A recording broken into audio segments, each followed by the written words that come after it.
Welcome to A levels academy Islamabad. इस video के अंदर हम the hollow of the three hills की एक स्टोरी है, उनकी बायोग्राफी यानी कि राइटर के बारे में जानेंगे। और यहाँ पे जो राइटर मौजूद है hollow of the three hills से, उनका नाम है नथानियल हॉथॉर्न और ये उनकी पिक्चर है नथानियल हॉथॉर्न की। ठीक है, अब हम स्लोली एक एक करके उनकी बायोग्राफी जानते हैं। बट बायोग्राफी स्टार्ट करने से पहले आपकी स्क्रीन पे एक वीडियो शो होगी, आप प्लीज़ वो वीडियो देख लें। अस्सलाम वालेकुम व्यूअर्स, आप सब में से जो भी स्टूडेंट मुझसे नोट्स ख़रीदना चाहता है, आप क्या करेंगे, मेरा ये इंस्टाग्राम अकाउंट आपको दिख रहा है, आप यहाँ पे जाके अपना ऑर्डर डाल सकते हैं नोट्स के लिए। बहुत से स्टूडेंट्स ने आकर यहाँ से मुझसे ऑलरेडी नोट्स खरीदे हैं। ये आपके सामने मैंने चैट्स दिखा रही हूँ आपको। मैंने नेम इसलिए हाइड कर दी स्टूडेंट्स की ताकि उनकी प्राइवेसी डिस्टर्ब ना हो। अभी भी एक और स्टूडेंट की रिक्वेस्ट आई हुई है कि वो मुझसे नोट्स खरीदने के लिए आई है कि ये पेड लिखा हुआ है, पेड है। ये वो स्टूडेंट्स हैं जिन्होंने नोट्स मुझसे खरीद लिए हैं। ऑर्डर लिखा हुआ आ रहा है, ये वो स्टूडेंट है जिसने नोट्स खरीदने हैं, पैसे पे नहीं किए। तो जैसे ही ऑर्डर के लिए पे कर देंगी मुझे, तो उसके बाद इनको नोट्स जो है ऑन टाइम मिल जाएंगे। आपके सामने मैं एक स्टूडेंट के चैट खोलती हूँ। ठीक है, ये आप देखें, मैंने स्टूडेंट की चैट खोली है। यहाँ पे इसको मैंने प्रॉपर्ली सारे नोट्स अपने PDF सेंड कर दिए जैसे इसने मुझे पे किए। ठीक हो गया। दूसरा से इसे खरीद सकते हैं ऑन माई इंस्टाग्राम अकाउंट। मेरा फेसबुक पेज भी है, वो भी आपको दिखाती हूँ। ये मेरा फेसबुक पेज है जहाँ पे मैं डिफरेंट इन्फॉर्मेशन डालती रहती हूँ, जैसे कि पास पेपर्स की इन्फॉर्मेशन, पास पेपर्स की पिक्चर, ये सारी चीज़ें आपको मेरे फेसबुक पेज पर आराम से मिल जाएंगी। यानी कि जितने भी पास पेपर है, जो भी लॉ रिलेटेड इन्फॉर्मेशन है, वो सारी आपको मेरे फेसबुक पेज पे मिलेगी। स्टूडेंट्स और टीचर के नोट्स आपको मेरे फेसबुक ग्रुप पे मिलेंगे। अब तक इस ग्रुप पे कम से कम 200 लोगों ने ज्वाइनिंग कर ली है। आप भी इसको ज्वाइन करें, जिससे आपको फ़ायदा ये होगा कि आपको टीचर्स के नोट्स और स्टूडेंट्स के नोट्स इससे फ्री में मिल जाएंगे। आप सबका बहुत बहुत शुक्रिया वो वीडियो देखने के लिए। अब हम इसकी बायोग्राफी स्लोली एक एक करके समझते हैं। Nathaniel Hawthorne was a famous American writer. जो नथानियल हॉथॉर्न है वो अमेरिका का एक बहुत ही मशहूर राइटर था। ठीक है, he was born in the year 1804 in Salem, Massachusetts, USA। तो ये जो नथानियल हॉथॉर्न है, ये 1804 में पैदा हुए सैलम में। और सैलम मौजूद था, सैलम एक जगह है जो कि मैसाचुसेट में मौजूद है। और मैसाचुसेट जो है USA की एक स्टेट है। ठीक है, और जैसे कि पाकिस्तान के अंदर लाहौर हो गया, इस्लामाबाद, वैसे ही USA के अंदर एक जगह है मैसाचुसेट, वहाँ पे भी एक जगह मौजूद है सैलम। तो ये वहाँ पे पैदा हुए थे 1804 में। He is well known for writing novels and short stories. Nathaniel Hawthorne बहुत ज़्यादा मशहूर थे अपने नॉवेल्स की वजह से और अपनी शॉर्ट स्टोरीज़ की वजह से। He is considered one of the greatest writers in American literature। और इन्हें एक बहुत ही अच्छा राइटर माना जाता था अमेरिकन लिटरेचर में। लिटरेचर यानी कि वो लोग जो किताबें लिखते थे, जो स्टोरीज़ बताते थे, स्टोरीज़ को लिखते थे। ठीक है, तो ये अमेरिकन लिटरेचर के एक बहुत ही अच्छे राइटर इनको माना जाता था। ठीक हो गया। Hawthorne's writing style is often called dark romanticism. जो हॉथॉर्न है, आप इसको नथानियल हॉथॉर्न भी कह सकते हैं या हॉथॉर्न भी कह सकते हैं। ठीक है, तो जो हॉथॉर्न है, इनकी राइटिंग स्टाइल कुछ ऐसी थी कि ये डार्क रोमांटिज्म वाली बातें लिखते थे। यानी कि इनकी अगर आप मोस्टली जितनी भी स्टोरीज़ देखते हो तो उनमें आपको डार्क रोमांस मिलता है। यानी कि उसमें डार्कनेस होती है, लाइक इमोशंस बहुत ज़्यादा होते हैं इनकी स्टोरीज़ में, एंड प्यार भी मौजूद होता है इनकी स्टोरीज़ में। तो ये चीज़ें बहुत ज़्यादा इनकी स्टोरीज़ में थी, इसलिए इनका राइटिंग स्टाइल ऐसा माना जाता है। This means that he stories talk about sad, serious and dark topics like sin, guilt and evil. अब जैसे मैंने पहले ही बताया था कि इनकी स्टोरी में सैडनेस आपको देखने को मिलेगी, सीरियस बातें भी देखने को मिलेंगी, और डार्क टॉपिक्स यानी कि ऐसे टॉपिक्स जिनको आप पढ़ते हो तो आपका दिल हिल जाता है कि कितनी बहुत बहुत ही खौफनाक बात लिखी हुई है, या बहुत ही ज़्यादा दिल को टच होने वाली बात लिखी हुई है। ठीक है, और आप डर भी जाते हो कई सारी बातें इनकी किताबों से पढ़ के। और इनकी किताबों में जो भी बातें लिखी होती हैं वो sin, गिल्ट एंड ईवल को भी प्रमोट कर दे। यानी कि इनकी जो किताबें हैं उनमें आप देखो तो उसके अंदर गिल्ट से रिलेटेड बातें लिखी होती है। अब गिल्ट का मतलब है अपने दिल के अंदर जो होता है ना कि बंदा किसी को तकलीफ़ पहुंचाता है और उसको बाद में बुरा लगता है, इसको कहते हैं गिल्ट होना। और ईवल का मतलब है बुराई होना। तो आप इनकी स्टोरी जब देखोगे तो उसमें लोग जो करेक्टर्स बने होते हैं तो वो विलन का रोल भी अदा कर रहे होते हैं। एक ऐसा करेक्टर होता है जो बहुत ही मस्कीन सा होता है, जिसको अक्ल ही नहीं होती। तो इस तरह के करेक्टर्स भी आपको देखने को मिलते हैं इनकी स्टोरीज़ में, इसलिए इनकी स्टोरीज़ बहुत ही इंटरेस्टिंग थी। ठीक है, और लोग बहुत शौक से पढ़ते थे। He believe these are natural parts of human life. तो और जब भी ये अपनी स्टोरी के अंदर ईवल, गिल्ट, सिन वगैरह लगाते थे या इनको यूज़ करते थे अपनी स्टोरी में, लाइक एक ऐसा करेक्टर बनाते थे जिसमें एक बंदा बहुत ही गुस्से वाला होता था, दूसरा बंदे में बहुत इमोशंस होते थे और उसी जज्बात में आके वो सारे एक्शंस लेता था अपनी कहानियों में, ठीक है। तो वो जान के ऐसे करेक्टर्स को बनाता था ताकि जो ह्यूमन लाइफ है, जो लोग देख रहे हैं उस स्टोरी को, उनको ये बहुत ज़्यादा नेचुरल लगे, ताकि जो रीडर्स हैं जैसे कि मैं या आप, हमें उनकी किताबें रीड करके मज़ा आए, क्योंकि हमें लगता है कि भाई जो करेक्टर्स हैं वो बिल्कुल नेचुरल बिहेव कर रहे हैं हमारी तरह, क्योंकि इंसानों में भी एक बिहेवियर होता है कि हमारे अंदर गुस्सा भी है, हमारे अंदर ईवल फीलिंग भी है, बुराई भी है, अच्छाई भी है, ठीक है। Many of his stories are set in the past, specially in New England, and show how people suffered because of their own or their ancestors' sin। तो आपको आमतौर पे इनकी कहानियों में पास्ट की हिस्ट्री ज़्यादा देखने को मिलेगी, यानी कि आज जो है 2025 का साल चल रहा है। अब उनका जो साल था ना वो 90s का साल था जिनमें ये किताबें लिखते थे। फिर भी 90s के साल के दौरान भी वो कोशिश करते थे कि 18 या 700 लाइक अपने से भी पास के जो लोग थे उनके बारे में अपने कहानियों के अंदर चीज़ें लिखते थे कि पास्ट में लोग किस तरह एक दूसरे के साथ बिहेव करते थे, किस तरह से उनके जो पास्ट में जो उनके फादर्स थे या ग्रैंड फादर्स थे उनका बिहेवियर कितना बुरा था कि उनके बच्चों पे भी उनका असर पड़ा। तो ये सारी चीज़ें जो है आपको इनकी स्टोरी में देखने को मिलती हैं। तो ये चीज़ इसके लास्ट लाइन में लिखी है, ठीक है। एंसेस्टर्स का मतलब है बाप दादा, लाइक दादा के भी जो उनके फादर हो गए या उन सबको हम एंसेस्टर्स कहते हैं, ठीक है। आगे लिखा है even though he loved his writing short stories he become more famous for his novels.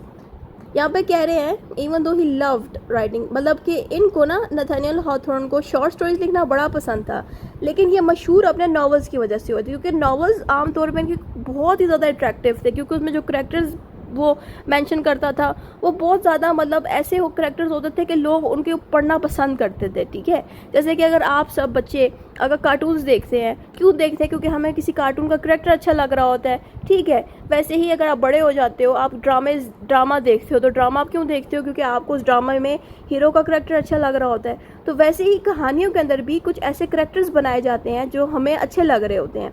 एक को विलन बनाया जाता है, फिर हम विलन के बारे में जानने के लिए भी मजीद उनकी स्टोरीज पढ़ते हैं। तो इसलिए ये सारा कुछ आपको इनकी नॉवेल्स में बहुत ज़्यादा मिलेगा, इसलिए अपने नॉवेल्स की वजह से ज़्यादा मशहूर थे। आगे लिखा है his most famous novel is the Scarlet Letter. This book is about a woman living in the 17th century Puritan Boston who is punished for committing a sin. तो इनकी जो सबसे ज़्यादा जिसको सबसे ज़्यादा मशहूर किताब माना जाता है, बल्कि किताब नहीं नॉवल है यहाँ पे, तो सबसे जो मशहूर नॉवल है ना इनकी वो है द स्कारलेट लेटर, ठीक है।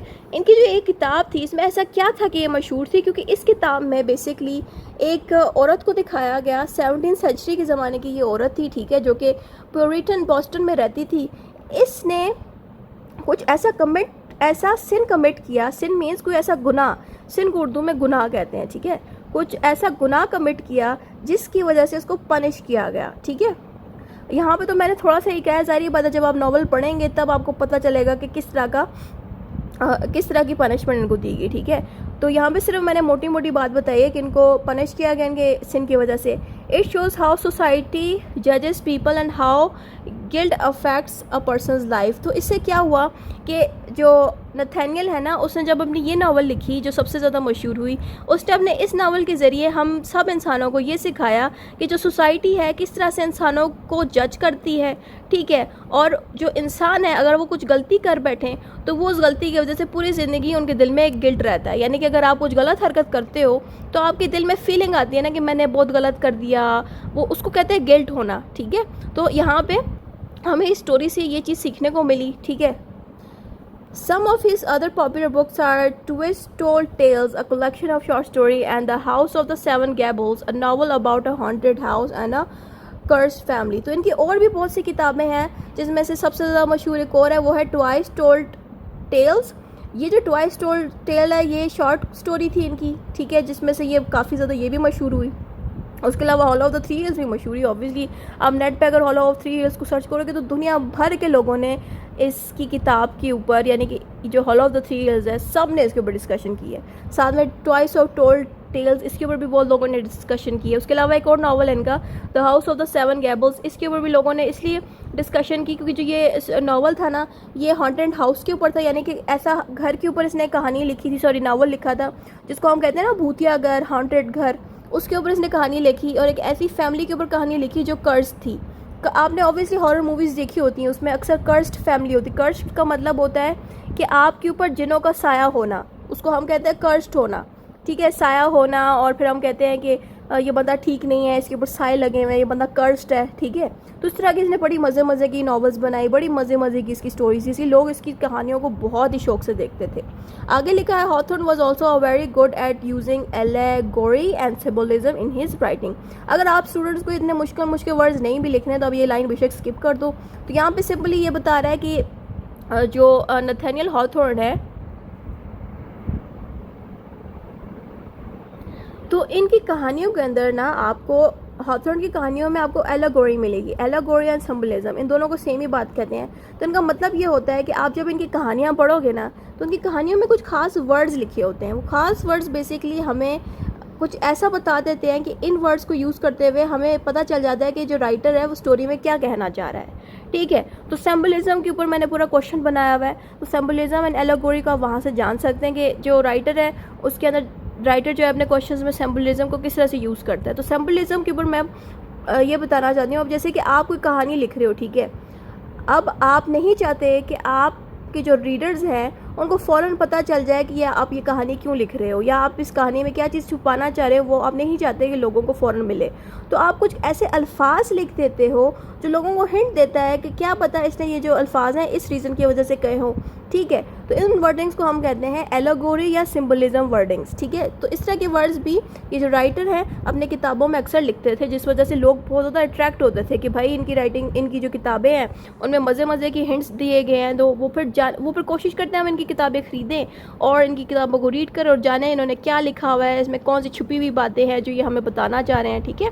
अब जैसे कि मैंने पहले बताया था इनका जो पुराना नावल है, अब ये जो नावल है इसमें हमें ये जानने को मिला कि औरत जो है, औरत को किस तरह से लोग माशरा जज करता है, और जिस औरत ने गुनाह किया जिसके ऊपर लाइक सारे लोगों ने इसको जज किया, वो उसके अंदर गिल्ट, उसको बाद में गिल्ट फील हुआ। ये हमें कैसे पता चला? क्योंकि हमने इसकी कहानी पढ़ी, कहानी ने थोड़ी हमें बताया कि माशरे ने ऐसा ऐसा करवाया, बल्कि हमने खुद उसकी किताबें रीड करने के बाद ये जाना, ये फील किया कि माशरा हमें जो है जज करता है और जो औरत है उसके अंदर गिल्ट पैदा हुआ, ये हमने खुद जाना, ठीक है। ये राइटर ने हमें नहीं बताया, इसलिए राइटर कोशिश करता है अपनी राइटिंग में ऐसे अल्फाज डाल दे और जानने का काम, यानी कि राइटर क्या कहना चाह रहा है अपनी किताब के ज़रिए हमें, तो वो चीज़ हमारा काम होता है, ठीक है।